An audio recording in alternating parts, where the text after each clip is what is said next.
Friends, कल हमने living के कैरेक्टरिस्टिक्स को कंप्लीट किया। अगर आपने वो नहीं देखी तो आई बटन में उसका लिंक दिया है, ज़रूर देखिए। आज हम बात करेंगे डाइवर्सिटी इन लिविंग ऑर्गेनिज्म की। So firstly we talk about diversity. क्या है डाइवर्सिटी? आप अपने आसपास कितने तरीके के प्लांट्स, कितने तरीके के living organism like micro organism, animals देखते हैं। कितना मुश्किल है साइंटिस्ट के लिए इतने सारे ऑर्गेनिज्म के बारे में पता करना, उनके बारे में बताना, उनके कैरेक्टर्स को जानना, जिनमें अपने आप ही बहुत सारे कॉमन कैरेक्टर्स हैं और बहुत सारी डिसिमिलरिटीज़ हैं। मींस बहुत सारे सिमिलर कैरेक्टर्स भी हैं और बहुत सारे डिसिमिलर कैरेक्टर्स भी हैं। उनमें से बहुत सारी स्पीशीज़ अभी तक डिस्ट्रॉय हो चुकी हैं, ख़त्म हो चुकी हैं। बहुत सारी स्पीशीज़ फॉसिल्स के रूप में भी बन चुकी। So it's a challenging part for scientist to study a large variety of organism. There are millions of living organism such as plants, animal, bacteria, slime moulds etcetera. Currently, 1.7 to 1.8 million living organisms has been discovered so far. About 1.25 million species of animals and 0.55 million species of plant have been studied, described and provided name for identification. लगभग 1.25 million species animals की और 0.55 million species plants की discover की जा चुकी हैं, study की जा चुकी हैं। उनके बारे में सब कुछ बताया जा चुका है, उनका identification. Arthropoda is the largest phylum of animal kingdom and the second largest phylum is mollusc. अगर हम बात करें एनिमल किंगडम की तो एनिमल किंगडम में सबसे लार्जेस्ट फाइलम है आर्थ्रोपोडा और सेकेंड लार्जेस्ट फाइलम है मॉलस्का, इन विच इसके अंदर भी आर्थ्रोपोडा में इंसेक्टा क्लास में बहुत सारे ऑर्गेनिज्म हैं, बहुत सारी वैरायटी ऑफ ऑर्गेनिज्म हैं जो लगभग आधे से ज़्यादा परसेंटाइल बनाते हैं लिविंग ऑर्गेनिज्म का। Every year about 15,000 new organism are discovered. हर साल लगभग 15,000 नए ऑर्गेनिज्म को डिस्कवर किया जाता है।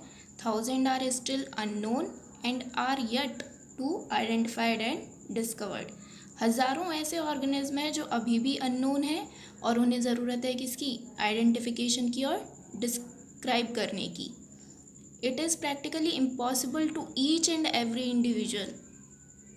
क्या प्रैक्टिकली अगर हम देखें तो इतने सारे ऑर्गेनिज्म की एक एक करके स्टडी कर पाना, इंडिविजुअली स्टडी कर पाना impossible. That's why we need classification. Also it is difficult to remember their names, character and uses.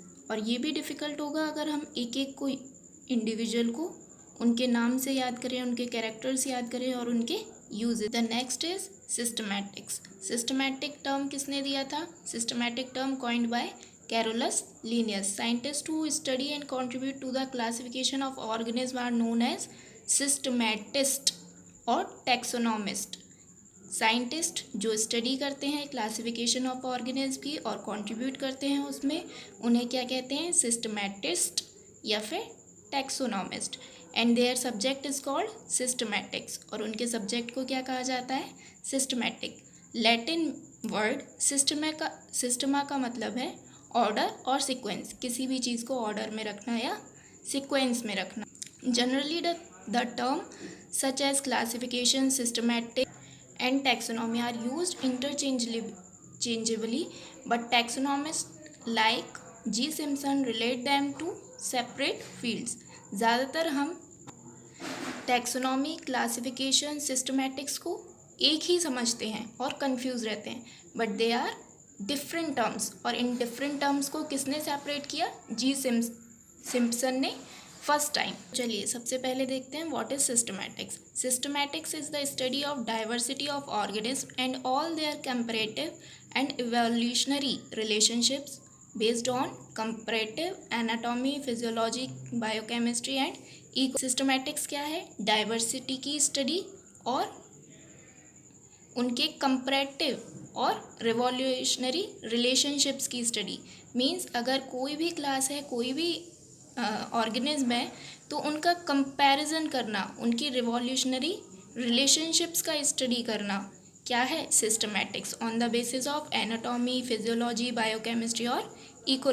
In brief we can say, brief में हम कह सकते हैं कि एक ब्रॉड लेवल पे जब हम किसी की स्टडी करते हैं तो उसे क्या कहते हैं, सिस्टमैटिक।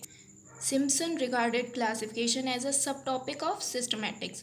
सिम्पसन ने क्या बताया कि क्लासिफिकेशन क्या है, सिस्टमैटिक का एक सब टॉपिक है। सिस्टमैटिक ब्रॉड स्टडी और उसका सब टॉपिक क्या है, classification, that deals with ordering of organism into groups. Classification में क्या होता है, ऑर्गेनिज्म को ग्रुप्स में ऑर्डर करते हैं, मीन्स ग्रुप्स में ऑर्डर के अकॉर्डिंग, सीक्वेंस के अकॉर्डिंग रखते हैं।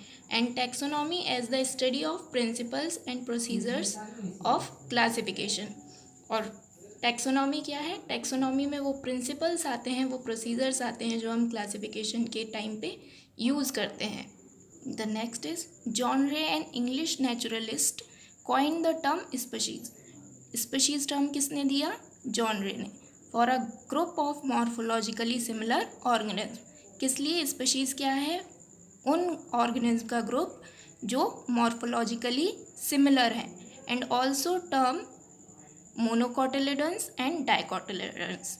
जॉन रे ने दो टर्म दिए, first is species and second is monocotyledons and dicotyledons. Carolus Linnaeus, a Swedish scientist known as father of taxonomy, published Systema Naturae and described 4,326 species of animals in this book. Carolus Linnaeus जो क्या है, father of taxonomy है, उन्होंने अपनी book publish की जिसका नाम है सिस्टमा नेचुरी, और इस बुक में इन्होंने 4,326 स्पीशीज़ को डिस्क्राइब किया एनिमल्स की। Okay, thank you for watching.